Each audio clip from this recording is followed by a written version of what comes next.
Já está online, pessoal? Digam! Sim, senhor. Olá, pessoal. Isso consegue virar para mim, para eu ficar vendo? Sim. Por favor. Vocês já estão me vendo aí, pessoal?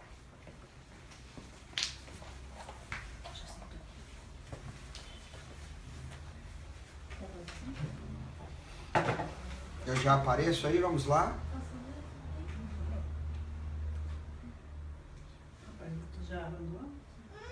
Já estou aparecendo? Já tem gente curtindo. Já tem gente curtindo. Pessoal, essa é a nossa primeira live, então vocês vão dar um desconto, que é a nossa primeira aparição em termos de live. A ideia desse canal é a gente falar um pouquinho sobre a nossa religião, sobre a Umbanda, sobre as nossas crenças, sobre as nossas práticas dentro da religião, dentro da Umbanda. Como eu venho dizendo desde o início, não existe a Umbanda certa ou a Umbanda errada. Existe aquela Umbanda que cada um pratica através dos aprendizados e através daquilo que veio absorvendo no decorrer de cada um, de cada experiência, de cada médium. Como a nossa religião ela é fundamentada na oralidade, a gente vai aprendendo, obviamente, através das tradições que nos são passadas. A primeira questão que eu vou abordar, que é um tema que é muito polêmico dentro da Umbanda e que já foi questionado em alguns cursos que eu ministrei dentro da casa, é referente à questão das bebidas e alimentos das entidades. O porquê que na nossa casa nós não utilizamos bebidas para as entidades nem comidas. Lembrando, como eu disse no início, essa é a nossa prática, é a nossa realidade, não que os demais estejam errados ao fazerem. Mas na nossa Umbanda, na casa de Pai Benedito, nós não acreditamos, nós não utilizamos, por exemplo, as bebidas para as entidades, nem a comida, porque nós acreditamos que a entidade ela já está num patamar superior, um patamar diferenciado do nosso. Então nós acreditamos que o guia, que é a entidade, ela não precisa daquela bebida, ela não precisa daquele alimento como nós precisamos. Nós médiums, né, nós seres humanos, seres carnais, precisamos do nosso alimento do dia a dia. A entidade, ela não necessita, na nossa visão, deste alimento. Então, por exemplo, nós acreditamos que o caboclo não precisa tomar uma cerveja para poder trabalhar, o Exu não precisa tomar pinga para poder atender, a pombagira não precisa tomar champanhe para atender, o preto velho não precisa do café, o herê não precisa do guaraná, enfim. Dando alguns exemplos, né? Isso serve também para as comidas. O baiano não necessita somente, ele só trabalha se tiver uma farofa, o Exu se tiver carne, enfim. Nós acreditamos que a entidade, por já estar no patamar espiritual, né, por já estar no Orum, no céu, né, ela não precisa desse alimento. Este alimento somos nós que precisamos, seres carnais. A gente precisa desse alimento para sobrevivermos, né? A entidade não necessita disso. O que não impede de nós elaborarmos algum tipo de alimento e levarmos em alguma gira para a entidade consagrar, para nós médiuns que precisamos dessa energia, nos alimentarmos. Mas acreditamos que o espírito ele não precisa mais dessa alimentação carnal que nós utilizamos. Isso se dá, na nossa visão, para todas as entidades. Acreditamos que nenhuma das entidades necessitam desse alimento para poder trabalhar. Ok? Desculpe. Uma outra pergunta que é feita constantemente na nossa casa é por que as nossas entidades não se utilizam de vestimentas, de roupas ou de apetrechos para trabalhar. Nós acreditamos que a entidade, o espírito, na verdade, ela já tem uma roupagem fluídica de um caboclo, de um preto velho, de um baiano, de um Exu, de uma criança, enfim. ela já tem uma característica espiritual e energética voltada para esta energia. E não necessariamente ela precisa se paramentar desta forma para poder trabalhar. Então, na nossa casa, nós não utilizamos, por exemplo, penachos, capas, vestidos, qualquer tipo de vestimenta para que a entidade possa trabalhar. Nós acreditamos que isso é muito mais uma caracterização para o médium do que a própria entidade. Não é o penacho do caboclo que vai fazer ele atender melhor ou pior o consulente, não é a capa do Exu, não é a saia rodada da pombagira, enfim, não é a boneca ou a chupeta do herê que vai fazer a entidade trabalhar melhor ou pior. Nós acreditamos que independe disso. Na nossa casa, para nós é muito mais importante como a entidade se porta em terra, como ela trabalha, como ela aconselha os seus consulentes, do que obrigatoriamente aquilo que ela veste. Nós acreditamos que isso para nós é irrelevante. Não criticamos quem utiliza, mas para nós não traz um fundamento que seja obrigatório a entidade utilizar-se de alguma vestimenta ou de algum paramento para poder trabalhar.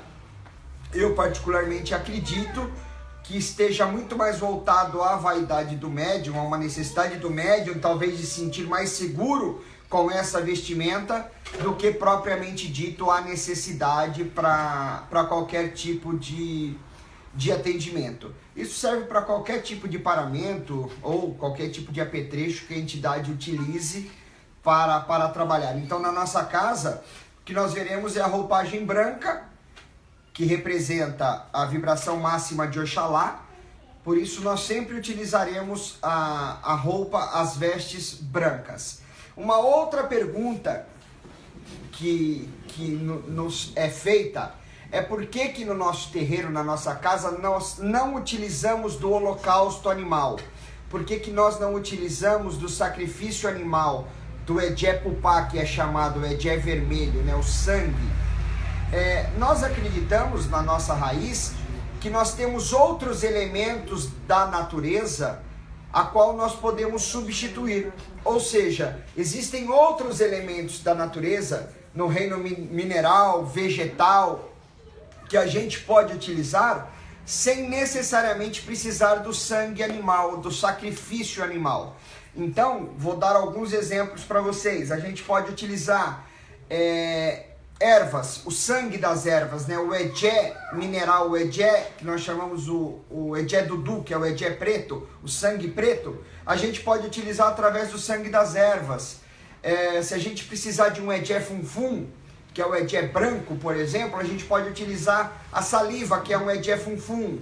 Se a gente precisar de um Edé pupá, que é o Edé vermelho, a gente pode utilizar, por exemplo, o azeite de dendê, a gente pode utilizar o mel, que são elementos que representam esses tipos de edés, sem que necessariamente precisamos do holocausto animal ou do sacrifício animal. A gente acredita que a gente consegue trabalhar e fundamentar as nossas práticas do dia a dia da gira sem a necessidade da utilização do sangue animal.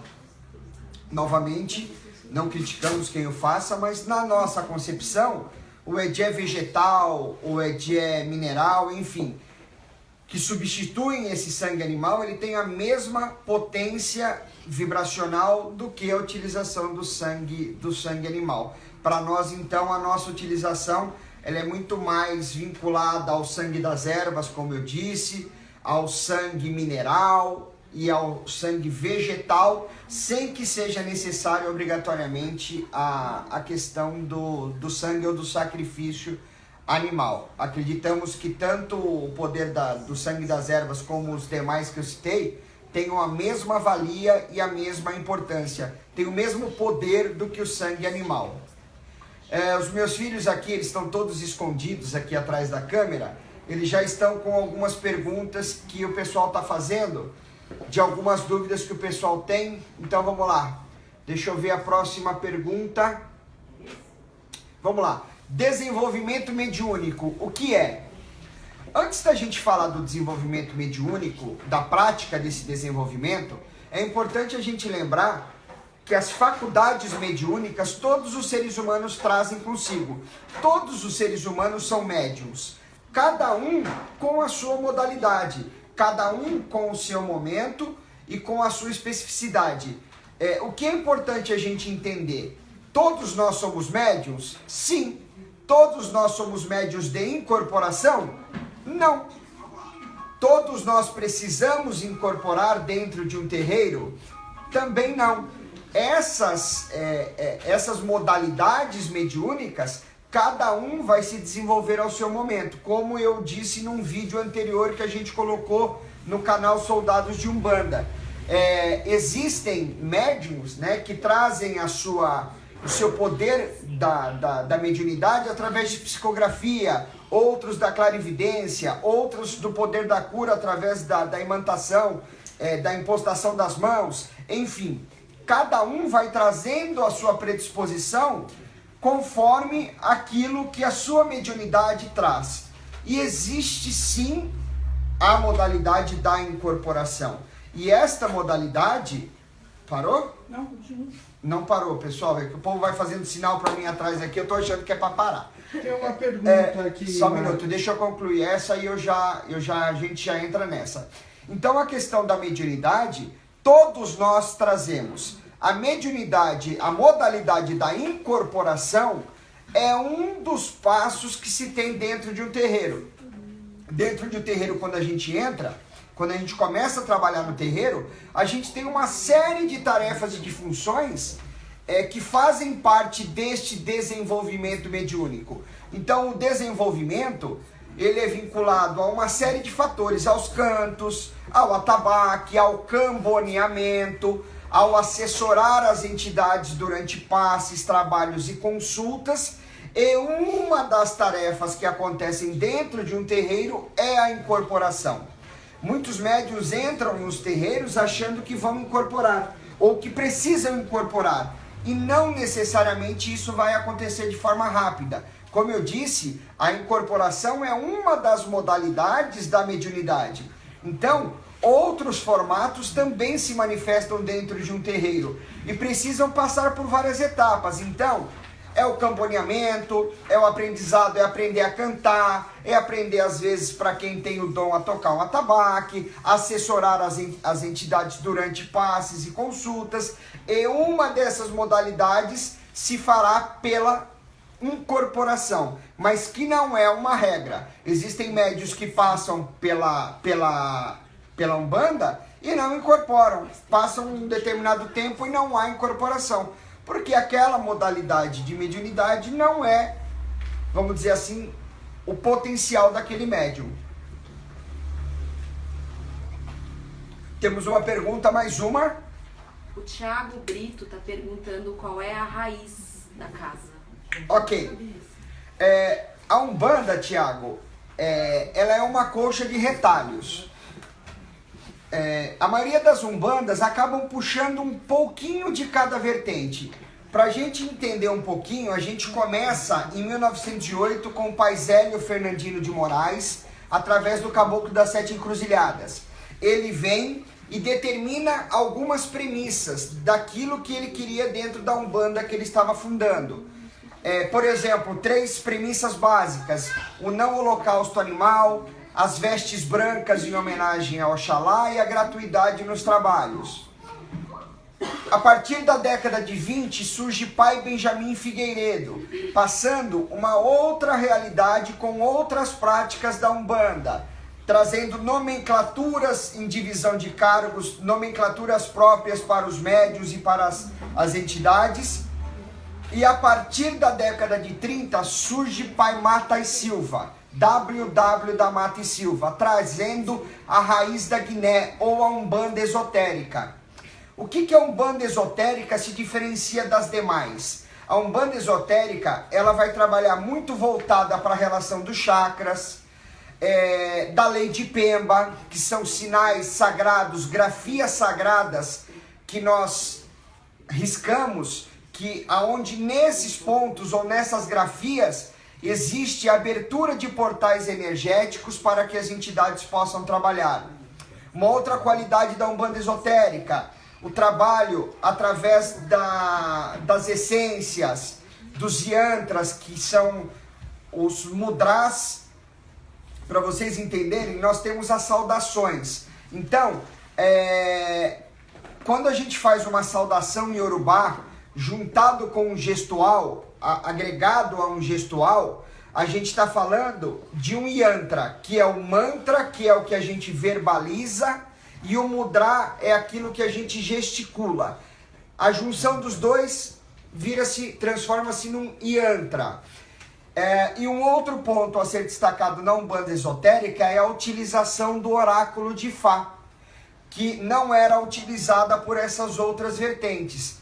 Então, a nossa raiz, ela é oriunda da raiz do pai Mata e Silva, que é a raiz de Guiné, aonde nós utilizamos e trabalhamos com essas premissas que ele traz. Então, a utilização do oráculo de Fá, a utilização da lei de Pemba, a utilização energética através dos chakras, de essências. Então, a gente trabalha, o nosso terreiro trabalha através das práticas, vamos dizer assim, não gosto muito de falar vertente, vamos falar as práticas oriundas, vindas do pai WW da Mata e Silva, através do seu preto velho chamado Pai Guiné de Angola.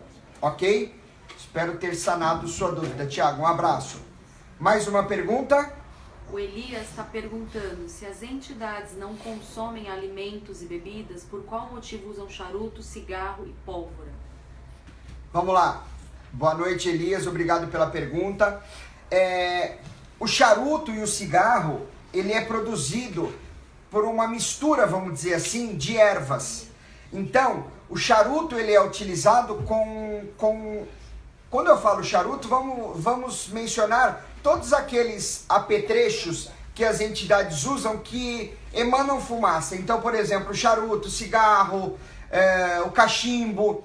Qual a função desses apetrechos? Na verdade, a entidade ela trabalha através das ervas, da composição das ervas que tem nesse apetrecho, que eu vou intitular de charuto, e através desse trabalho, através da fumaça, ela consegue reorganizar todo o aspecto de chakras da pessoa. Toda a questão energética da pessoa, o poder da fumaça, juntamente com o fogo, que é a transmutação e a transformação, consegue ter uma penetração muito forte dentro da característica daquela pessoa. O complemento da pergunta dele, por que utilizamos pólvora, por exemplo? A pólvora, ela é um elemento que contém enxofre. Para vocês entenderem, vou dar um exemplo para vocês entenderem do porquê utilizamos pólvora. A pólvora ela tem um poder de intensificação, ela tem um poder mais imediato. Enquanto, por exemplo, um palito de fósforo é um revólver, a pólvora é uma metralhadora. Então ela potencializa, ela dá um potencial muito grande ao que você precisa. Então, se você precisa trabalhar uma energia muito densa, precisa trabalhar uma energia que você precisa remodelar essa energia, reorganizá-la de forma rápida, de forma imediata, a pólvora tem essa função. Ela acaba sendo uma rajada energética, onde se consegue dissipar e transmutar e transformar essas energias. Ok? Espero ter sanado sua dúvida, Elias. Obrigado pela pergunta. Vamos lá, mais uma pergunta. Ingrid Iribarne, o Burni. Sim. Como a Umbanda vê quando se cobra por trabalhos? Ótima pergunta, Ingrid. Obrigado pelo questionamento. Uma das premissas do Caboclo das Sete Encruzilhadas é a gratuidade. Por quê? Nós acreditamos que nós recebemos esse dom. Nós acreditamos que esse dom nos foi dado por Olorum, Olodumare, Oxalá, enfim.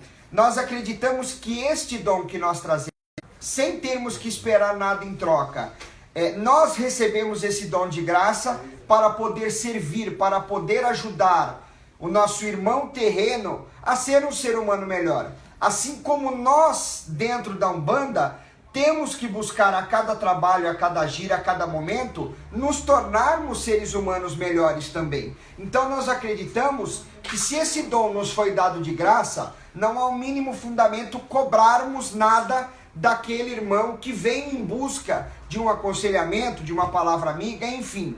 Dentro da nossa raiz, dentro da nossa casa, nós não utilizamos e não aceitamos qualquer tipo de vínculo à questão financeira, à questão do dinheiro. Então nós não aceitamos qualquer tipo de pagamento pelos atendimentos. Nós acreditamos que estamos ali sim com este propósito de nos tornarmos seres humanos melhores e ajudar o nosso irmão terreno, o próximo, a também se tornar um ser humano melhor. E isso nós temos que fazer de graça, visto que recebemos esse dom e esse poder de graça. Por isso, abominamos inteiramente a qualquer tipo de cobrança financeira dentro da nossa casa. Obrigado, Ingrid. A Ana Carolina Vico está perguntando quais as ervas utilizadas na defumação e o porquê delas. Vamos lá. Dentro do processo de defumação, como eu disse, a fumaça ela tem um poder muito importante. Ela tem um poder através dos elementos contidos dentro da defumação. Nós temos alguns elementos energéticos que são extraídos destas ervas, que potencializam a nossa energia, que descarregam, que equilibram. Então, por exemplo, o que a gente costuma utilizar muito dentro das defumações?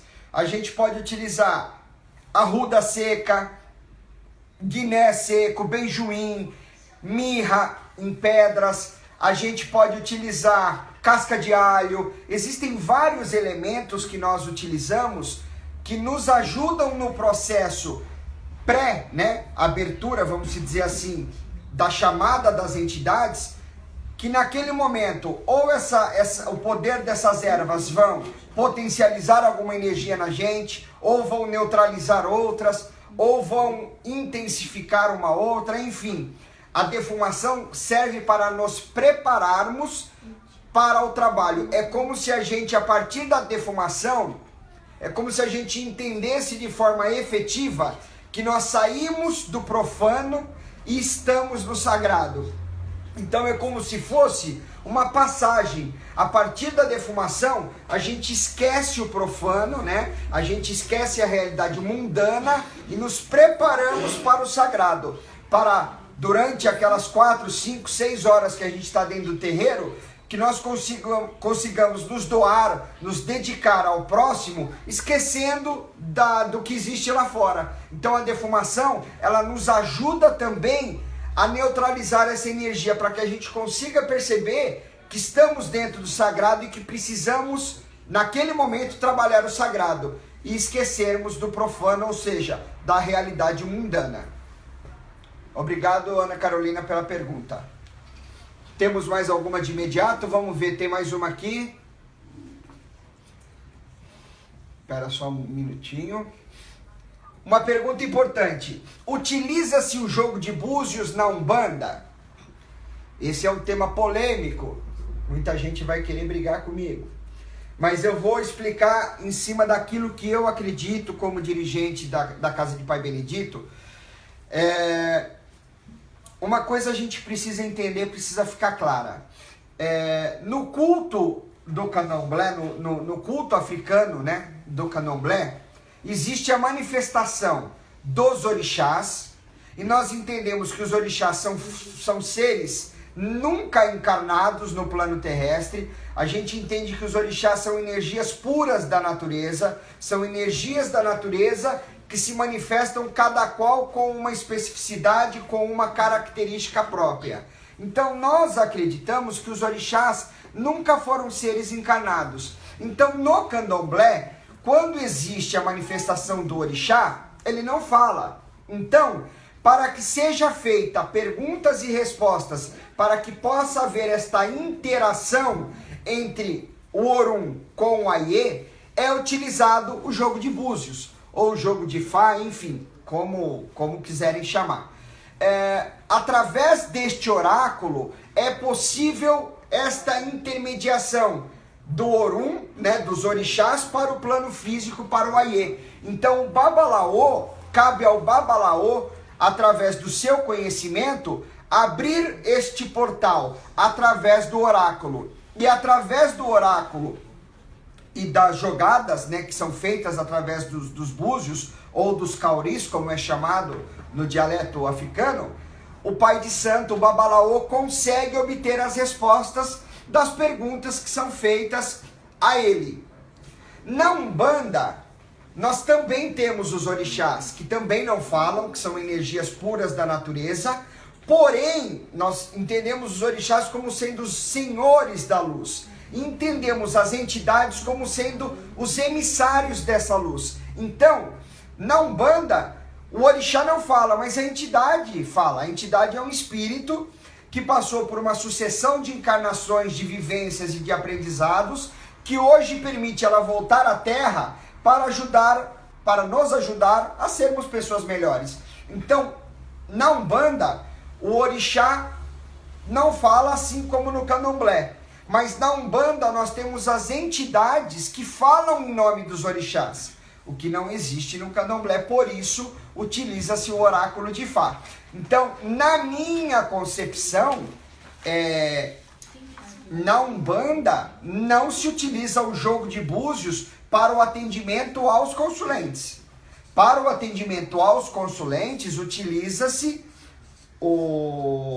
a entidade. O oráculo, ele pode sim ser utilizado pelo dirigente, pelo Babalaô, para alguma verificação, para determinação de pai e mãe de cabeça de algum filho, para alguma determinação de algum fundamento da casa. Quanto a isso, não há problema na utilização do oráculo. Mas, para o atendimento ao consulente, nós não utilizamos porque a entidade está ali para isso. Então, se eu começar, como dirigente de Umbanda, utilizar o oráculo para algum consulente, é como se eu estivesse ignorando a existência dessas entidades. Porque elas estão ali justamente para isso, para poder fazer essa interação entre os orixás e o plano físico e a Terra. Então, na minha concepção, a utilização do oráculo para consultas, para com consulentes, para com assistência, para mim não tem fundamento na Umbanda. Espero que isso fique claro.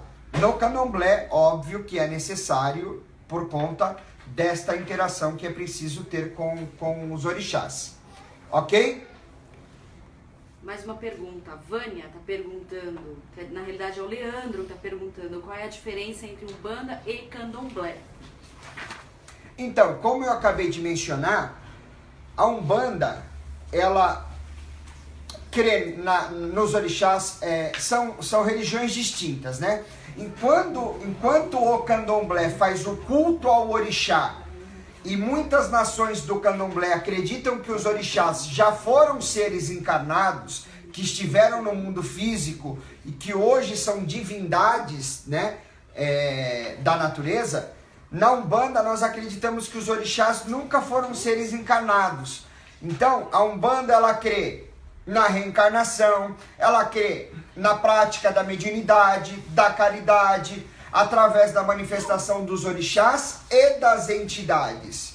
Então, ambas as religiões, elas cultuam os orixás. Só que a Umbanda, além do culto ao orixá, ela também cultua a entidade, porque nós trabalhamos com as entidades. Toda a interação que é feita dos orixás para o mundo físico, para o Aie, é feito através das entidades, o que não é feito com o Candomblé. Por isso, existe essa distinção. O Candomblé também faz o culto aos orixás como a Umbanda, mas nós trabalhamos através das entidades. Acreditamos que as entidades são os emissários dos orixás. Por isso, acabamos trabalhando nessa forma diferenciada. Ok? Mais alguma pergunta que nós temos aí? A Ana Carolina está perguntando o que é o desenvolvimento mediúnico. Desenvolvimento mediúnico eu falei um pouquinho lá atrás no começo da minha explicação. Todos os seres humanos possuem mediunidade. Quando você fala do desenvolvimento mediúnico dentro do terreiro, ele pode se dar de uma série de formas. Então, quando o médium entra dentro de um terreiro, ele vai começar a se desenvolver mediunicamente através de várias etapas. Então, qual é a primeira etapa? O médium entra na Umbanda, conhece a sua raiz, conhece o culto aos orixás, conhece as características das entidades. Então, o primeiro momento desse desenvolvimento, ele é muito teórico. Ele começa a conhecer todas as práticas da nossa raiz, da nossa Umbanda, da Umbanda que praticamos. A partir daí, ele aprende a cantar os pontos, ele vai aprendendo os pontos, ele vai auxiliando na curimba, durante os orins, que são os cantos.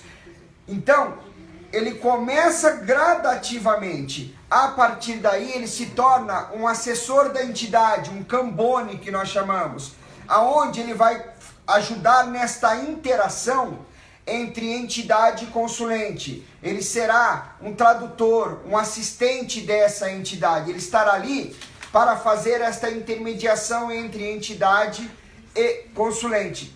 E esse processo ajuda muito, muito, muito o cambone.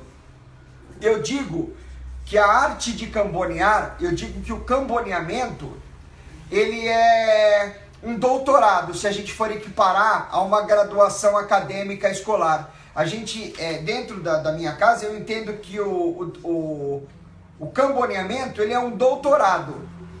E a incorporação é um segundo grau. É um colegial, vamos dizer assim. Porque dentro do camboneamento você absorve muitas informações. Você tem o aprendizado das entidades, você tem o aprendizado desta interação entidade-consulente, você vivencia muitas práticas, você aprende com as entidades, não só no que elas dizem ou aconselham as pessoas, mas com os rituais, com os apetrechos que elas utilizam para determinado trabalho. Então, o camboneamento para nós é um doutorado, é a etapa mais importante dentro de um terreiro. E a partir daí, depois de todas essas etapas, o médium já está apto também a ir para o desenvolvimento prático dessa mediunidade, que seria o teórico vínculo com a incorporação. A partir deste momento, ele também faz parte deste processo de começar a sentir as vibrações, sentir as energias e poder, a partir daí, abrir, os seus chakras, os seus portais energéticos para o mundo espiritual, para que esta interação entidade e médium comece a ser feita.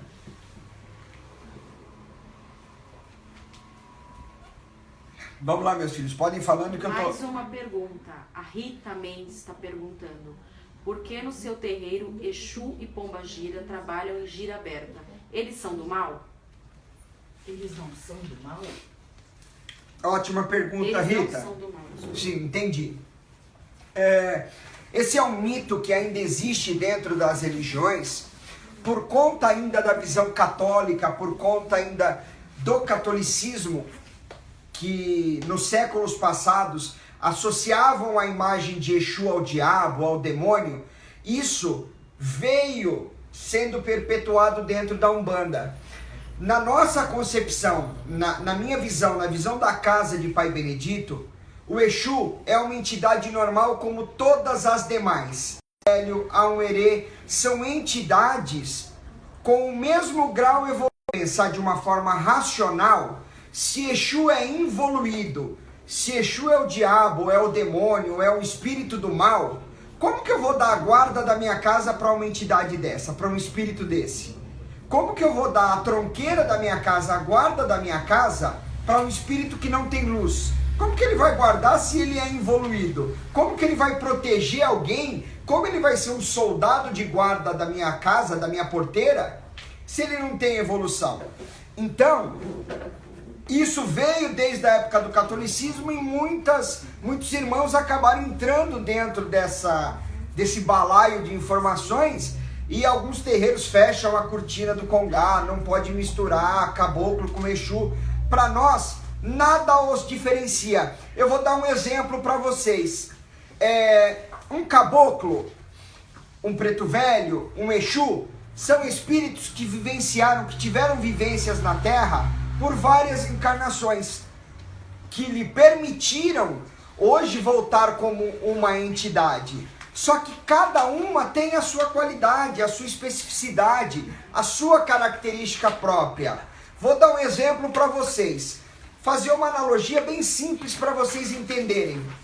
A gente pode dizer que meus filhos que estão aqui atrás, a gente pode dizer que um médico é menos evoluído que um coronel da Polícia Militar? Não. A gente pode afirmar que um advogado ele tem menos evolução que um comandante de uma tropa? Não. Então entendam, gente, cada um dentro da sua especificação. Eu não posso mandar, por exemplo, um advogado e combater o crime organizado no morro. Eu não posso pedir para um médico subir dentro de um morro para defender uma pessoa que foi assaltada. Então cada entidade tem a sua energia, né? Tem a sua roupagem energética. E quais são as entidades que foram preparadas e que se fundamentaram para combater demandas, o mal, energias mais densas, mais pesadas, para fazer a guarda? Exu. Entendem? Então, nada diferencia Exu das demais entidades. Simplesmente os Exus foram preparados, né? Essas entidades foram preparadas através das suas próprias energias para que pudessem hoje trabalhar com essas energias de demanda, de proteção, de guarda. Assim como o caboclo tem um poder de revitalização muito grande, tem um poder de ação muito grande, assim como o preto velho tem um poder de aconselhamento muito grande, de colo, de zelo. Cada um, assim como o herê tem consigo o poder da alegria, da renovação, da esperança. Então, pessoal, nada os diferencia. O que diferencia é que cada qual tem a sua caracterização, tem as suas qualidades e as suas particularidades, que hoje eles vêm trabalhar em terra. Então é como eu disse, eu não posso afirmar que um advogado é melhor que um coronel, que o coronel é melhor que um médico. Todos são bons, cada um dentro da sua característica e da sua especialização. Então, as entidades que vieram para o plano físico, para a Terra, com esta outorga, com este cabidal de guarda, de proteção, de serem combatentes, né, combativos na referência contra o mal, é Exu, é Pombagira, é Exu Mirim. Isso em nada os fazem menos evoluído que as demais entidades. Todas têm as suas graduações de evolução. Em algum momento, podemos encontrar um espírito de um Exu que foi muito mais encarnado, que tem uma vivência muito maior do que, por exemplo, um caboclo. Isso também não o faz melhor. Assim como o contrário também não. Todas as entidades têm os seus graus evolutivos que hoje chegam na Umbanda para poder auxiliar o próximo. Ok? Vamos lá.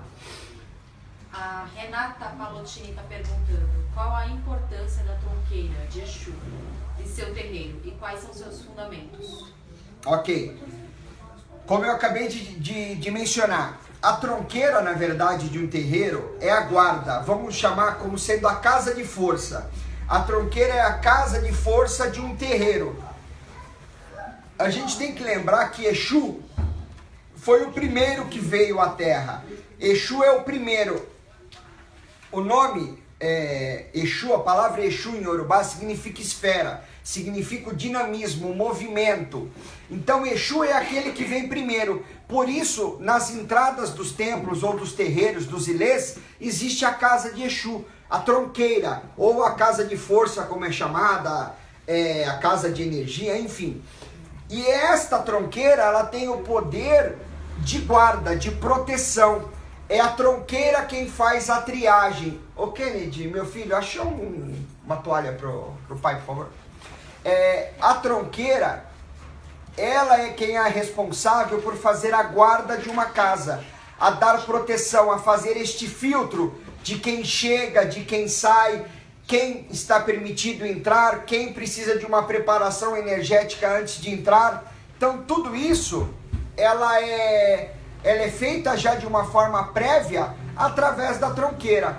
através deste momento onde é feita essa triagem, aonde Exu, no poder da guarda e da proteção, faz essa preparação e essa triagem. Certamente todas aquelas pessoas que passaram por uma tronqueira tiveram a permissão de Exu para poder entrar na casa. Vamos lá, pessoal? O Thiago Brito fez uma outra pergunta, que é complemente a pergunta dele. Sim. Ele pergunta, mas no caso de usar os búzios, não precisa ser feito no candomblé e fazer um ritual de lavagem dos odus para leitura de búzios? Dos olhos. Dos olhos? Sim, Tiago, é feito toda uma preparação. Foi como eu disse, Pai Mata e Silva, quando ele vem, ele traz, junto dos seus aprendizados, ele traz a abertura desse novo portal que é o oráculo de Fá, na raiz da Guiné. Então, ele se utiliza do oráculo como uma forma de trabalhar dentro da raiz de Guiné.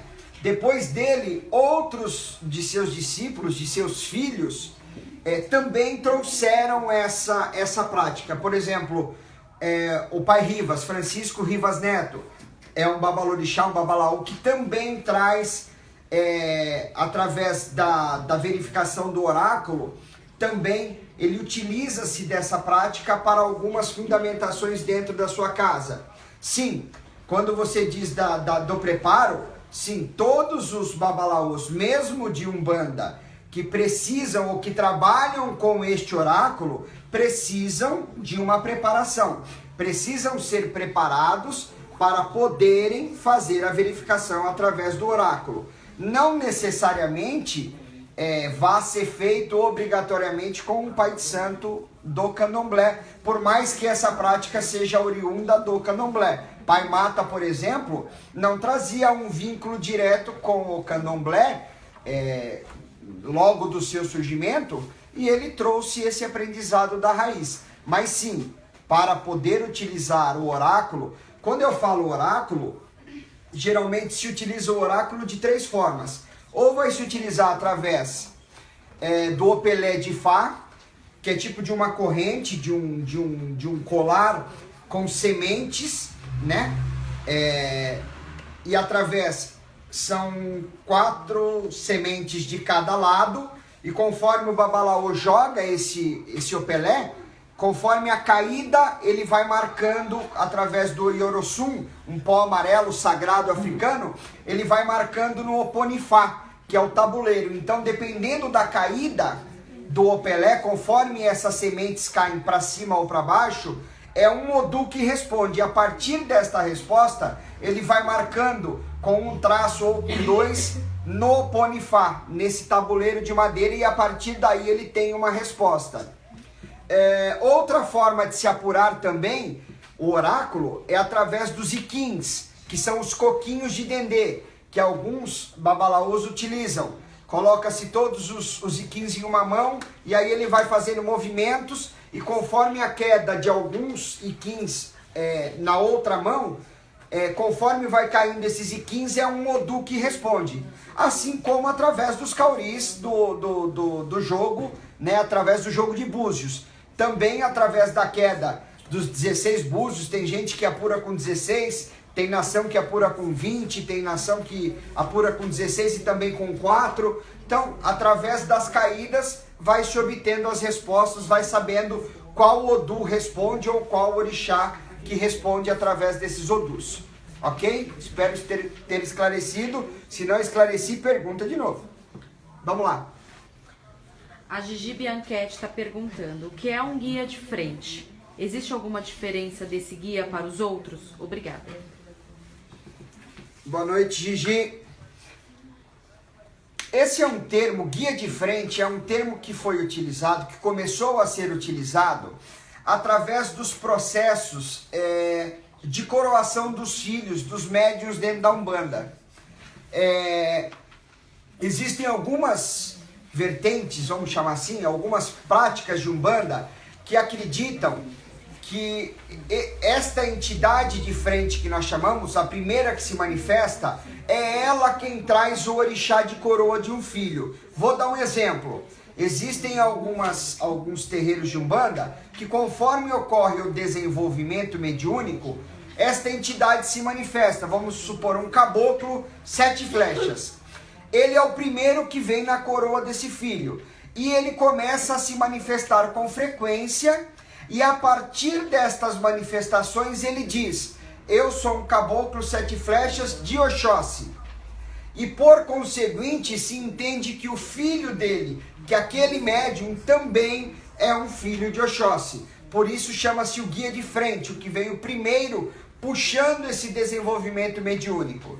Em outras umbandas, como por exemplo na nossa, nós temos o nosso pai de cabeça ou mãe de cabeça, ou Eledai Juntó, como queiram chamar, essência e missão, que são os donos da nossa coroa, do nosso ori, e a partir daí nós começamos a trabalhar o nosso desenvolvimento também através de uma entidade. Geralmente, isto pela tradição, não é uma regra, pessoal, mas geralmente quem vem à frente é caboclo, porque foi a primeira entidade que baixou em terra, a entidade, a primeira que se manifestou através do Pai Zélio, fundando uma nova religião que é a Umbanda, foi o caboclo das 7 encruzilhadas. Então, em muitos terreiros é comum que esse primeiro guia de frente seja um caboclo, mas não é uma regra. Eu já vi terreiros que o médium começa a desenvolver e a primeira entidade que se manifesta é um baiano, outros um preto velho.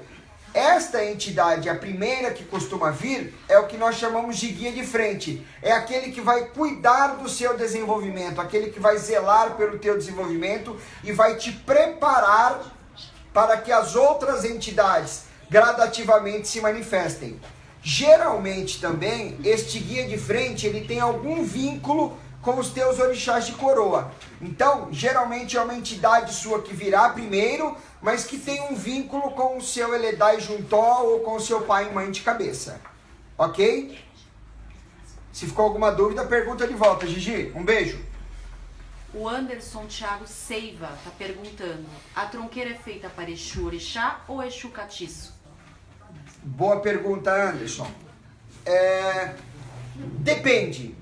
Existem algumas tronqueiras, alguns terreiros que fazem a sua fundamentação só através do Exu entidade. No nosso terreiro, nós acreditamos que assim como nós cultuamos na nossa raiz 10 orixás, Oxalá, Ibeje, Ogum, Xangô, Oxóssi, Obaloaê, Iemanjá, Oxum, Yansan e Nanã, nós acreditamos que também existe a manifestação, não em incorporação, mas energeticamente, de Elebara, que é o Exu Orixá. Elebara, Essuyá, enfim, Mavilê, Aluvaiá, Pabundila, o nome que cada nação quer dar, enfim, ou que cada nação traz, né?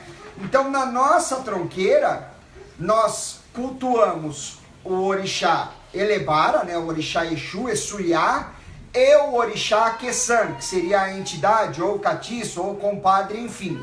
Nós acreditamos que se nós cultuamos os orixás, esses 10 que eu acabei de citar para ti, a gente não pode deixar de cultuar o Orixá Exu, visto que ele foi o primeiro. Ele é o primeiro que vem, né? Ele é o primeiro, junto com Ogum, que vem abrir os caminhos, que vem preparar o Aie, a terra, para que os outros orixás pudessem vir e se manifestar. Então, na nossa Umbanda, quando nós fazemos o Ipadê, que o Ipadê na cosmovisão Yorubá, o significado de Ipadê é encontro, né? Então é como se a gente estivesse fazendo esse encontro com Exu, estivesse comungando dessa energia. Então nós acreditamos que na nossa tronqueira, nós fundamentamos essa energia de Exu Orixá, juntamente com o Exu entidade, que para nós, o Exu entidade é um Exu representante de Elebara. É uma entidade, é um espírito que certamente já foi um representante de Elebara em terra. Então, na nossa vertente, nós cultuamos os dois. Mas como eu te disse, por exemplo, no Candomblé vai se cultuar, obviamente, só Elebara, só Essuyá, só o Exu Orixá.